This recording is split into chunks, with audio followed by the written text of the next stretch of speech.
Hello welcome to competitive exams library. ఈ వీడియోలో APPSC group 1 రిజల్ట్స్‌కి సంబంధించిన అప్డేట్, అలాగే గ్రూప్ 2 హాల్ టికెట్ నంబర్ లేదా గ్రూప్ 1 హాల్ టికెట్ నంబర్ మీరు మర్చిపోతే ఎలా తెలుసుకోవాలని ఇన్ఫర్మేషన్ చెప్తాను. వీడియోని స్కిప్ చేయకుండా పూర్తిగా చూడండి. అలాగే ఇంకా సబ్స్క్రైబ్ చేయకుండా చూస్తున్న ప్రతి వాళ్ళు కూడా ఛానల్‌ని సబ్స్క్రైబ్ చేసుకొని ఫాలో అవ్వండి. ఎటువంటి అప్డేట్స్ మిస్ అవ్వకుండా మీరు తెలుసుకోవచ్చు.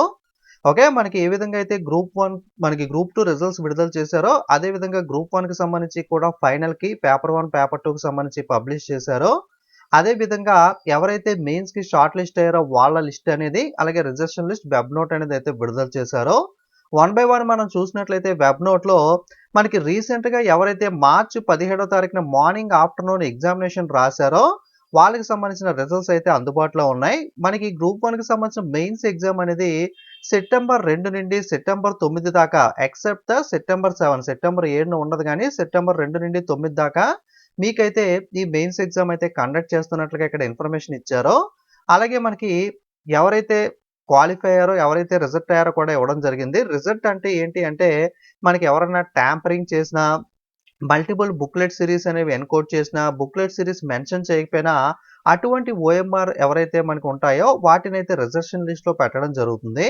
అలాగే ఇంకెవరైతే మనకి కట్ ఆఫ్ రీచ్ అయ్యి మనకి సెలెక్ట్ అయిన వాళ్ళు ఉన్నారో మెయిన్స్‌కి క్వాలిఫై అయిన వాళ్ళు, వాళ్ళ లిస్ట్ అనేది అయితే ఇక్కడ పబ్లిష్ చేయడం జరిగింది. ఇక్కడ మీ రిజిస్టర్ నంబర్ లేదా హాల్ టికెట్ నంబర్ 2 ఒకటే. అది మీరు సెట్ చేసి ఇందులో ఉన్నట్లయితే గనక మీరు మెయిన్స్‌కి అయితే క్వాలిఫై అయినట్లయితే అర్థం చేసుకోవచ్చు. ఓకే. మెయిన్స్‌కి టోటల్‌గా 4496 మందినైతే షార్ట్ లిస్ట్ చేయడం అయితే జరిగింది. చాలామంది గ్రూప్ 2 అప్పుడు గాని మనకి కన్‌ఫ్యూజ్ అయింది ఏంటి అంటే, నా నంబర్ అనేది క్వాలిఫై లిస్ట్‌లో లేదు, రిజర్వేషన్ లిస్ట్‌లో లేదు ఎందుకు అని చెప్పి కన్‌ఫ్యూజ్ అవుతున్నారు. మీరు ఓఎంఆర్ ఏదైనా మిస్టేక్స్ చేస్తే గనక మనకి ఇందాక చెప్పుకున్నాం కదా! ట్యాంపరింగ్ గాని, కోడింగ్ సరిగ్గా చేయకపోవడం గాని, బుక్లెట్ సిరీస్ కానీ, నో బుక్లెట్ సిరీస్ కానీ అటువంటి వాళ్ళు మాత్రం రిజర్వేషన్ లిస్ట్‌లో ఉంటాయి. ఇన్‌కేస్ మీరు క్వాలిఫై అయితే కట్ ఆఫ్ రీచ్ అయ్యి అది మీకు క్వాలిఫై లిస్ట్‌లో ఉంటుంది.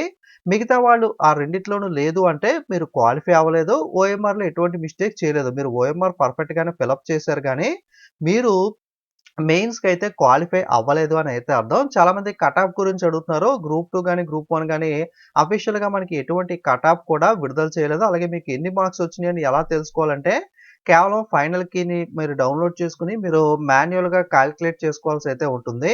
అదే ఒకటే మనకి మార్గం మార్కులు తెలుసుకోవడానికి. ఇక చాలామంది కూడా హాల్ టికెట్ నంబర్ మర్చిపోయాం లేదా రిజిస్టర్ నంబర్ మర్చిపోయాం ఎలా తెలుసుకోవాలని అడుగుతున్నారు కదా! మీరు గ్రూప్ 1 లేదా గ్రూప్ 2 యొక్క వివరాలు తెలుసుకోవాలనుకుంటే గనక మనకి ఏపీపీఎస్సీ వెబ్‌సైట్ ఓపెన్ చేయగానే psc.ap.government.in స్టార్టింగ్‌లో ఈ విధంగా ఓపెన్ అవుతుంది. ఇక్కడ మీకు డౌన్‌లోడ్ హాల్ టికెట్ ఆప్షన్ ఉంది కదా! దీని మీద క్లిక్ చేసి మీరు ఓటీపీఆర్ ఐడీ మీ యొక్క ప్రొఫైల్ పాస్వర్డ్ ఓపెన్ చేసి లాగిన్ అయినట్లయితే గనక మీరు ఇప్పటిదాకా అప్లై చేసిన గ్రూప్ 1, గ్రూప్ 2 రెండు అప్లై చేస్తే గనక ఆ రెండిటి యొక్క హాల్ టికెట్స్ అయితే అందుబాటులో ఉంటాయి. మీరు అవి డౌన్‌లోడ్ చేసుకొని మీ హాల్ టికెట్ నంబర్ అయితే మీరు తెలుసుకోవచ్చు. అలాగే ఫ్యూచర్ రిఫరెన్స్ కోసం కూడా మీరు సేవ్ చేసి పెట్టుకోవచ్చు. ఇన్‌కేస్ మీరు ఓటీపీఆర్ కూడా మర్చిపోతే వెబ్‌సైట్‌లో ఇక్కడ పైన రికవర్ ఓటీపీఆర్ ఆప్షన్ ఉంటుంది. ఇక్కడికి వెళ్లి మీరు ఓటీపీఆర్ అనేది అయితే రికవర్ అయితే చేసుకోవచ్చు. సో, మీకు క్లారిటీ అయితే వచ్చింది అనుకుంటున్నాను. గ్రూప్ 1 లేదా గ్రూప్ 2 యొక్క హాల్ టికెట్ నంబర్ ఎలా తెలుసుకోవాలి? అలాగే మనకి గ్రూప్ 1, గ్రూప్ 2కి సంబంధించి మనకి రిజల్ట్స్ అనేవి ఎలా చెక్ చేసుకోవాలి? మార్కులు ఎలా చూసుకోవాలన్నది కట్ ఆఫ్ అయితే మాత్రం డిస్‌ప్లే అయితే చేయలేదు. సో, ఇది మనకి ఈ వివరాలనేవి. మీకు స్టిల్ ఏదన్నా ప్రాబ్లమ్స్ ఉంటే గనక వీటికి సంబంధించి ఏపీపీఎస్సీ వెబ్‌సైట్‌లో హెల్ప్ డెస్క్ నంబర్ అయితే ఉంటుంది. దానికి కాల్ చేసి మీరైతే కన్ఫర్మ్ చేసుకోవచ్చు. సో, వీడియోని లైక్ చేసి మీ ఫ్రెండ్స్‌కి కూడా షేర్ చేయండి. వాళ్ళు కూడా ఇన్ఫర్మేషన్ అనేది తెలుసుకుంటారు. ఇలాంటి అప్డేట్స్ మిస్ కాకూడదనుకుంటే టెలిగ్రామ్, వాట్సాప్ లింక్స్ డిస్క్రిప్షన్‌లో ఉంటాయి. అందులో ఫాలో అవ్వండి. అలాగే ఛానెల్‌ని కూడా సబ్స్క్రైబ్ చేసుకొని ఫాలో అవుతూ ఉండండి. ఓకే. Thank you.